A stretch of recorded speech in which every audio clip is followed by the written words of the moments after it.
Hello everyone, welcome to disciplined educator. आज हम अपने the ultimate stock trading course में विंडोज और गैप के बारे में जानेंगे। विंडोज, गैप, ये ना एक कॉन्टिन्यूएशन सिग्नल है। अब ये कैसे बनते हैं आप ये देखिए, क्या बताते हैं। अगर आप इस पैटर्न को देखें तो आपको इन दोनों कैंडल्स के बीच में ना एक स्पेस दिखाई दे रहा है, इसी को हम गैप या विंडो बोलते हैं। अब अगर आप इसे समझें तो ये यहाँ पे कैंडल ओपन हुई और यहाँ पे इसने क्लोज लिया। नेक्स्ट सेशन की शुरुआत ही अपने क्लोज से ना बहुत ऊपर हुई और फिर ऊपर जाके इसने क्लोज लिया। तो कहीं ना कहीं इसके क्लोज और इसके ओपन के बीच में जो ये डिफरेंस है, इसी को हम विंडो बोलते हैं। ठीक है। सिमिलरली अगर आप इस पैटर्न में देखेंगे तो ये यहाँ पे इसका ओपन था, ये इसका क्लोज था। मार्केट ने अपने प्रायर क्लोज से बहुत नीचे ओपन किया और फिर नीचे क्लोजर लिया है। विंडोज और गैप्स मैंने अभी आपको बताया कि एक कॉन्टिन्यूएशन सिग्नल्स है। कॉन्टिन्यूएशन मतलब इनके आने के बाद आपको ये पता चलेगा कि जो मूव अभी चल रहा था ना, वो भी आगे और चलेगा। ठीक है। तो जब भी हमारे पास कोई विंडो या कोई गैप आता है तो मार्केट ना अपने गैप के डायरेक्शन में मूव करती है। जैसे अगर आप यहाँ देखें तो गैप जो है वो अप साइड में आया है, तो मार्केट जो है वो अप मूव करेगी। और यहाँ आप देखेंगे गैप जो है ये डाउनवर्ड आया है, मार्केट जो है वो डाउन साइड जाएगी। ठीक है। और जो हमारा शैडोज और ये जो आपका ओपनिंग है ना नेक्स्ट सेशन की, शैडोज के बीच में भी बिल्कुल ये एक बेयर स्पेस अगर हमारे पास क्रिएट होता है तो वो उतना ही स्ट्रॉन्ग विंडो होता है। विंडोज जो है वो सपोर्ट और रेजिस्टेंस क्रिएट करती है। अगर मार्केट अप जा रही है तो मार्केट जो है वो सपोर्ट क्रिएट करेगी। मैंने आपको ये बताया क्योंकि ये बुलिश है तो ये सपोर्ट क्रिएट करेगी, और मार्केट जब नीचे जा रही है तो ये एक रेजिस्टेंस क्रिएट करेगी। ऐसे ये पूरा इसका सपोर्ट का जोन है, ये इसका रेजिस्टेंस का जोन है। ठीक है। अब अगर विंडोज आने से पहले ना हमें कोई ट्रेंड की जरूरत नहीं होती। ठीक है। बट अगर विंडोज से पहले ना स्मॉल रियल बॉडीज आ गई हैं या डोजीज आ रहे हैं, तो अब जो विंडो आई है ना तो उसकी डायरेक्शन में मूव होने की प्रोबेबिलिटी जो है वो बढ़ जाती है। क्योंकि हमने लास्ट सेशंस में भी पढ़ा था स्मॉल रियल बॉडीज और डोजी जो है वो कहीं ना कहीं मार्केट को ना ये बताती है कि मार्केट जो है वो कंफ्यूज है, वो किसी एक डायरेक्शन में नहीं हो पा रहा है। फिर उसके बाद कोई गैप बनता है, कोई विंडो बनती है तो मार्केट उस डायरेक्शन में इजीली चली जाती है। विंडोज में भी ना जो साइज है ना इसका, ये बहुत मैटर करता है। जितना बड़ा गैप होता है उतना स्ट्रॉन्ग विंडो होता है, बट हर विंडो पे आप एक्ट नहीं कर सकते। विंडोज पे या गैप्स के अंदर एक्ट करने से पहले हमें अपना जो रिस्क रिवॉर्ड रेशियो है ना वो चेक करना होता है कि हम जहां पे ट्रेड ले रहे हैं वहां पे हमारा रिस्क क्या बैठ रहा है और फिर उसके बाद क्या रिवॉर्ड है। अब सपोज कीजिए एक गैप बनता है यहाँ से यहाँ, ऑलरेडी इतना बड़ा रिस्क है। अब मार्केट में आपका जो रिवॉर्ड है वो कितना ही बड़ा होगा, तो आप क्या करेंगे, आप यहाँ पे जो ट्रेड है वो नहीं लेंगे। अब विंडोज हमारी दो तरह की होती है, एक होती है राइजिंग विंडो और एक होती है फॉलिंग विंडो। राइजिंग विंडो को हम गैप अप भी बोलते हैं और फॉलिंग विंडो को गैप डाउन भी बोलते हैं। राइजिंग विंडो क्या करेगी, राइजिंग विंडो के अंदर ट्रेडिंग रेंज जो होती है ना, प्रायर क्लोजर से नेक्स्ट ट्रेडिंग रेंज जो है वो ऊपर होती है। ठीक है। ये हमारा सपोर्ट क्रिएट करती है और ये बुलिश होती है। ठीक है। इसके बाद मार्केट अप जाती है। वहीं अगर आप फॉलिंग विंडो की बात करें तो फॉलिंग विंडो में क्या है, यहाँ पे ओपन यहाँ क्लोजर हुआ था तो नेक्स्ट सेशन जो है अपने क्लोज से नीचे खुलता है। ये जो है ये रेजिस्टेंस क्रिएट करती है, ये देखिए, और ये बियरिश मोमेंटम को इंडिकेट करती है। अब यहाँ पे हमने ये देखा कि यहाँ पे ना ये जोन बना रही है। मैं राइजिंग विंडो या गैप अप की बात करूं तो यहाँ पे ये सपोर्ट 1 होगा हमारा, ये सपोर्ट 2 होगा। मार्केट इस जोन में कहीं पे भी रिवर्सल ले सकती है, बट इन दोनों सपोर्ट में ये जो नीचे वाला सपोर्ट होता है ना, ये आपका ज्यादा स्ट्रॉन्ग सपोर्ट होता है। सिमिलरली यहाँ अगर आप देखेंगे तो ये हमारा रेजिस्टेंस 1 है, ये हमारा रेजिस्टेंस 2 है, ये पूरा ही हमारा रेजिस्टेंस का जोन है, बट ये वाला जो रेजिस्टेंस है ये ज्यादा स्ट्रॉन्ग होता है। अब हम कुछ रियल मार्केट चार्ट्स पे इन गैप्स को देखते हैं।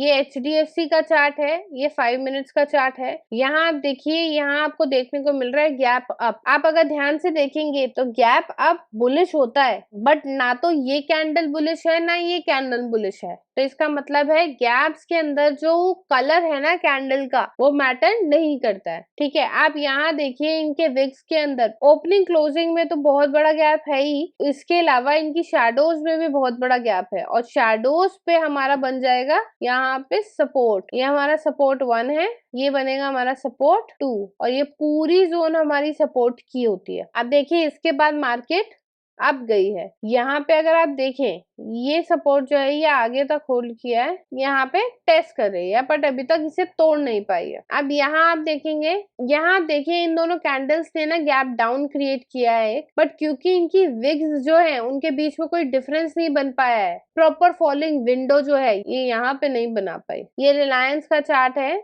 ये 5 मिनट्स का चार्ट है। आप देखिए यहाँ पे पहला एक गैप अप हुआ है, मार्केट ने अपना ये जो सपोर्ट का जोन है आप ये देखिए यहाँ पे हल्का टेस्ट किया है, इस जोन पे थोड़ी करेक्शन करके मार्केट फिर रिट्रेस गई है और मार्केट ये लेवल आगे चल के भी नहीं तोड़ पाई। फिर यहाँ पे आप नेक्स्ट डे के सेशन में देखिए यहाँ पे एक और गैप अप हुआ है, यहाँ पे फिर हमारा सपोर्ट बना और फिर मार्केट अप गई है। गैप ट्रेड लेने से पहले आपको रिस्क रिवॉर्ड रेशियो जो है अपना बहुत अच्छे से चेक करना हो। जितना बड़ा गैप होता है ना उतना ही मूव जो है उसके बाद आने वाली जो मूव है वो कंसाइज हो जाती है, क्योंकि ऑलरेडी मार्केट ने इतना बड़ा जंप ले लिया है अपने लेवल्स पे। तो इसलिए हमारे ट्रेड के पर्सपेक्टिव में जितना छोटा गैप होगा उतना ही ना मूव आने की प्रोबेबिलिटी जो है वो बढ़ जाती है, क्योंकि मार्केट ने थोड़ा सा ही अपना गैप लिया है। तो अब गैप का जो काम है, गैप लिया है मार्केट ने अप का, तो अब मार्केट थोड़ा ऊपर जाएगी, या मार्केट ने गैप डाउन किया तो मार्केट नीचे जा सकती है। बट उसके लिए अगर उसने ऑलरेडी एक, आप ये समझिए बहुत बड़े जोन का उसने ऑलरेडी अगर गैप अप या गैप डाउन ले लिया है, तो फिर मार्केट की जो अब आने वाली जो मूव है और जो कंटिन्यूएशन है वो कहीं ना कहीं जो है वो स्टॉल हो जाएगी, मार्केट जो है वो अपने लेवल्स पे रैली करने लग जाएगी। तो इसीलिए हम लोग देखेंगे ट्रेड लेने के लिए जितना छोटा गैप होगा उतना इफेक्टिव गैप होगा।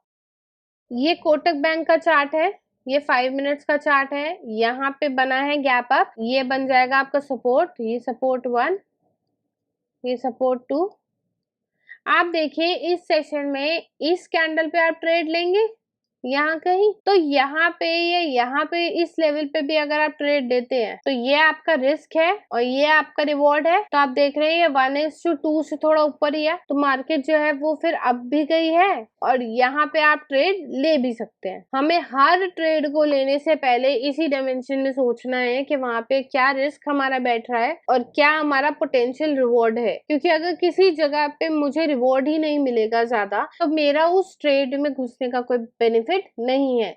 इसलिए आपको किसी भी पैटर्न पे या किसी भी इंडिकेटर पे रैंडमली सेल या बाय नहीं करना होता है, आपको हमेशा उसका रिस्क रिवॉर्ड वहां पे चेक करना होता है। ट्रेड करने का सबसे पहला रूल ही ये होता है कि आपको ये पता होना चाहिए कि आप कितना अपना फंड जो है वो एक्सपोज कर रहे हो, आप कितना रिस्क ले रहे हो और फिर उस रिस्क के अकॉर्डिंगली आप जज करते हो पोजीशंस को कि क्या रिवॉर्ड है, तो मैं इधर अपना पैसा लगाऊं कि नहीं लगाऊं। अब हम देखते हैं HDFC का चार्ट है, ये 5 मिनट्स का चार्ट है। यहाँ देखिए गैप थोड़ा बड़ा है, इसने यहाँ पे सपोर्ट बनाया पर मार्केट जो है वो बहुत ज्यादा मूव नहीं कर पाई है। ये ITC का चार्ट है, ये 15 मिनट्स का चार्ट है। ये देखिए यहाँ पे जो गैप है ना वो थोड़ा छोटा है और वो गैप ना टेस्ट हुआ है। आप अगर यहाँ देखें ये इसका जो सपोर्ट 1 है वो सपोर्ट 1 तो टूट गया, सपोर्ट 2 जो है वो इसने होल्ड किया है और फिर यहाँ से मार्केट अब गई है। यहाँ आप देखिए TCS का चार्ट है,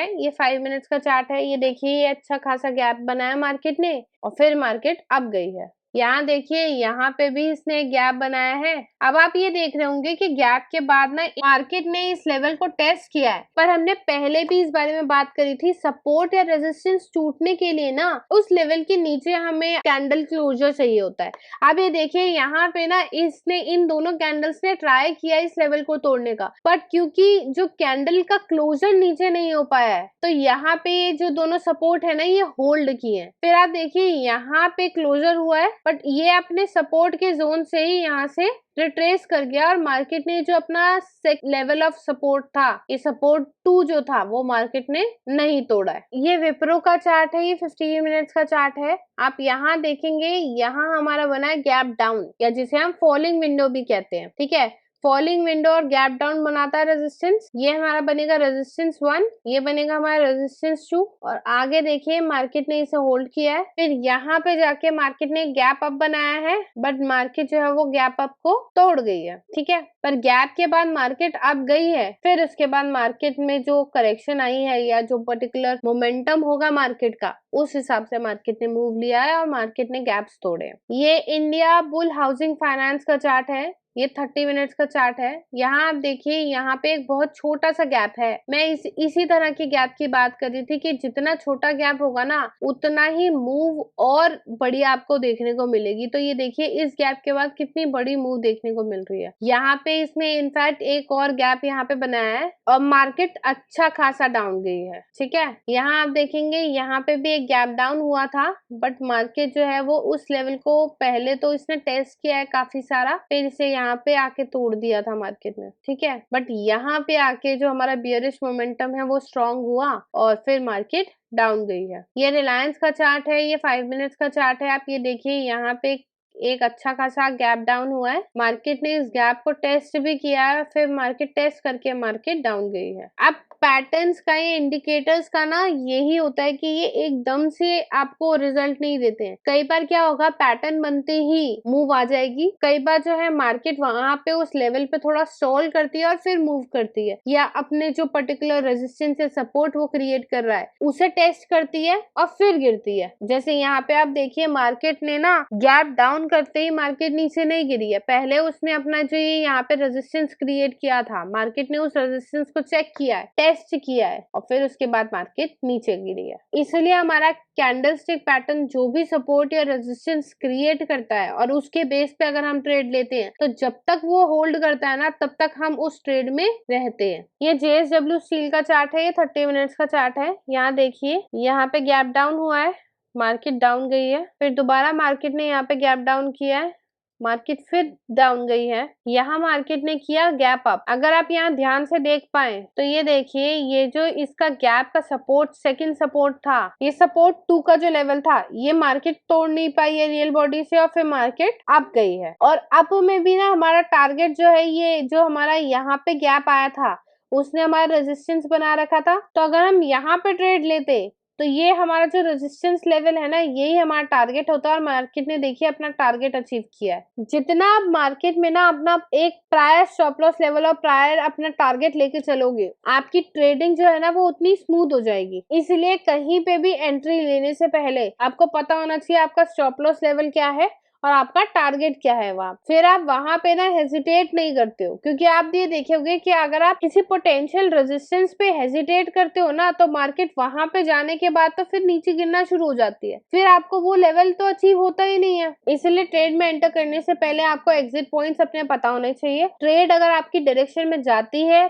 तो आप कहाँ निकलोगे, और अगर ट्रेड आपके ऑपोजिट हो जाती है तो आप कहाँ निकलोगे, ये दोनों पॉइंट्स आपको पता होने चाहिए ट्रेड में घुसने से पहले। ये आप देखिए SBI का चार्ट है, ये 30 मिनट्स का चार्ट है। यहाँ देखिए एक छोटा सा गैप डाउन हुआ है। अब मैं इसी गैप की बात कर रही थी, ये वाले जो जितने छोटे गैप्स होते हैं ना, उतना ही अच्छा मूव लेते हैं ये। अब मार्केट ने क्या किया है, पहले हल्का सा गैप के डायरेक्शन में मूव लिया, फिर उसके बाद जो उसने रेजिस्टेंस क्रिएट किया था ना, उसे टेस्ट किया है।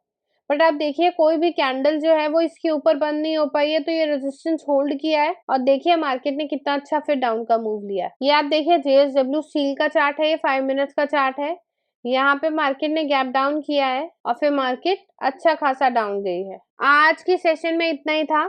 आज हमने विंडोज और गैप्स के बारे में बात करी है। ये गैप्स जो है ये मार्केट में बहुत इफेक्टिव होते हैं, बस आपको ना जो गैप बन रहा है उसका रिस्क रिवॉर्ड और जो वो रेजिस्टेंस से सपोर्ट लेवल बना रहा है उस लेवल को आपको होल्ड करना है, तो ये आपको बहुत अच्छा आउटपुट दे सकते हैं। ठीक है, नेक्स्ट सेशन में हम बॉक्स रेंज के बारे में बात करेंगे। अगर ये वीडियो आपको पसंद आई हो तो please like, share and subscribe the channel और बेल आइकन को जरूर दबाइएगा। Thank you so much for watching. किसी भी तरह की आपकी क्वेरी हो तो आप डायरेक्टली हमसे बात कर सकते हैं इन सारे सोर्सेस पे। Thank you so much for watching.